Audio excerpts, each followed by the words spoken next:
Welcome to my office. Please, sit down and make yourself feel all at home. It has come to my attention that many have various questions for me.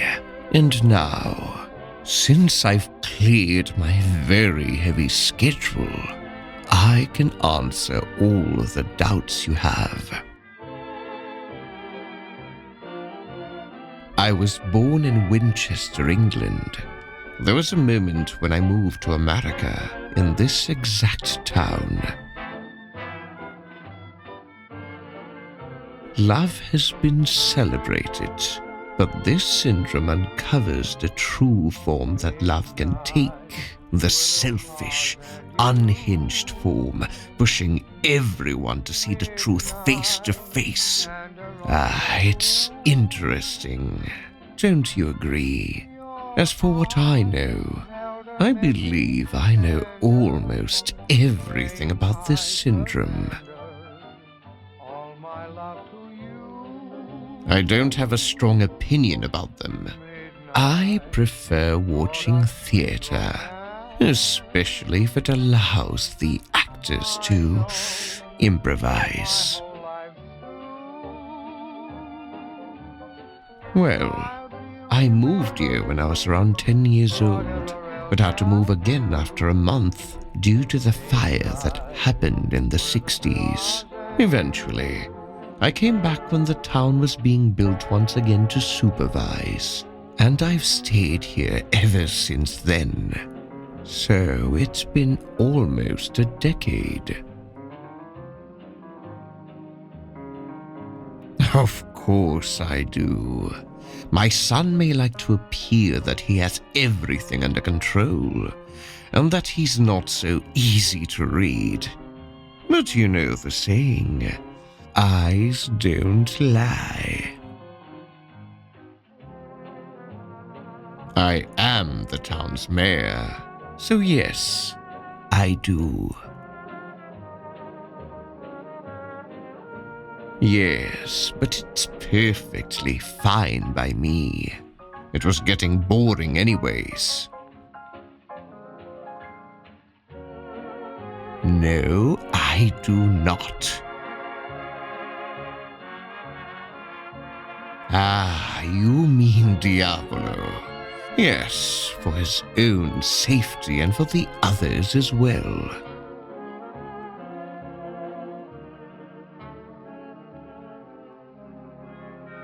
What on earth are you talking about, child?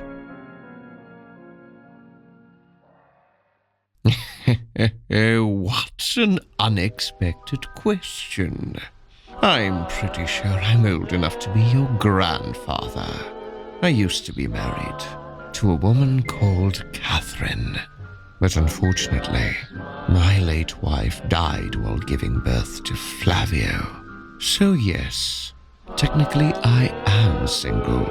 However, I'm not interested in getting into a relationship, and I'm sure Catherine would haunt me if I were. She was a very intense woman. It took me a long time to fully comprehend love, but yes, I still love her. I admit that at first I was only interested in getting to know her due to the high probabilities of her having the syndrome. Being close to her will let me understand it better. But Catherine, she had a way to keep your eyes on her, to want to know her more and more. She was never boring. You never knew what she was thinking. She was intriguing. She was always determined, passionate. Once you looked at her, it was over for you, especially with those grey eyes of hers. In college, but I'm pretty sure she knew me way before I acknowledged her.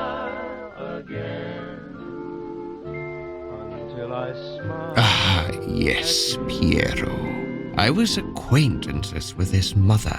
She used to be a fashion model. But after she had an accident, I was asked to help her. I was her personal physician for a short while. It was a matter of time until I knew she had a child. They all play their part. Now that there's someone new in town, I'm sure things will begin to be more interesting for all of us.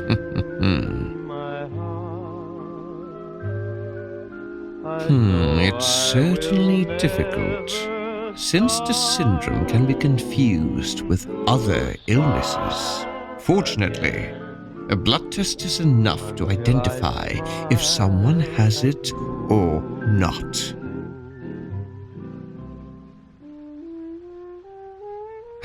I'm afraid my knowledge of that language is not the best. I apologize for the disappointing answer. Well, the mayor from back then was... Well, she believed that the illness her son suffered would be gone if she tried to summon a forgotten goddess. I believe her son was in the final stages of the syndrome, due to the rumors that he had become unstable after his fiancée had died at the hands of the Nazis right before the war ended. He began to scratch his neck, face, and eyes, while letting out gruesome screams of pain. Those behaviors align to the syndrome once it's in the final stage. When the police found her diary, she had written that a goddess had caused that illness and was looking for a way to summon her. Venus Grove used to have a reputation of a safe place to lure weak and unsuspecting victims, so she could mutilate their bodies to create a new vessel for the goddess to use. She hoped it would earn her the goddess's favor and cure her son. That was until two siblings arrived at the town, Bonnie and Dennis, if I remember their names correctly.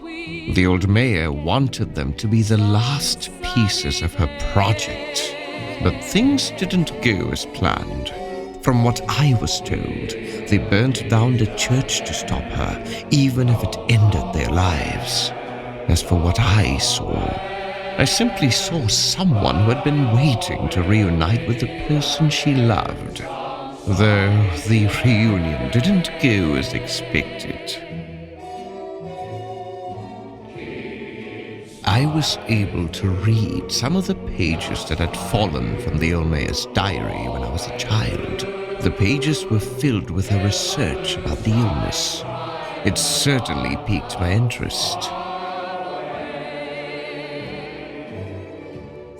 Well, I simply thought that the moment for Pierrot to finally do what he was meant to do had arrived. He pretty much just existed before meeting them. He didn't have any true passions or interests until now. I believe he calls them the light of his life, which is a good way to explain how much his life has changed since meeting them. Why would I? I've simply done everything for the sake of research. There is no VA, child. But what would you like to know? Can't you be at least a little more specific? I certainly enjoy the idea of myself. Brilliant, charming, powerful. And of course, I have my sons and the responsibility of this entire town. So what do I think of myself? Simply put, if the people represent the heart of Venus Grove, then I am certainly its brain. I am Venus Grove. Now, let's see. What's the next question? I don't think there's more. Who is it? Dottore, it's me, Pierrot. Come in. How can I help you? I simply wanted to ask a question, but who were you talking to? No need to worry about that. Now, tell me, what troubles you, child?